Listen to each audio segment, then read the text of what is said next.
D. Joseph Vijay எனும் நான்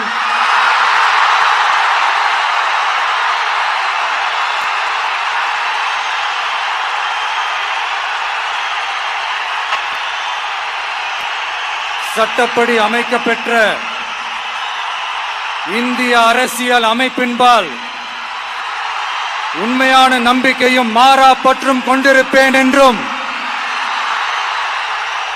இந்திய நாட்டின் ஒப்பில்லாத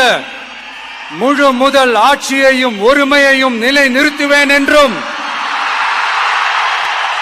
தமிழ்நாட்டு அரசின் முதலமைச்சராக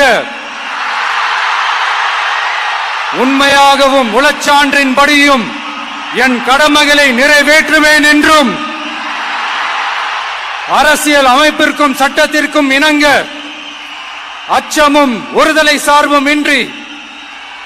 விருப்பு வெறுப்பை விலக்கி பலதரப்பட்ட மக்கள் அனைவருக்கும்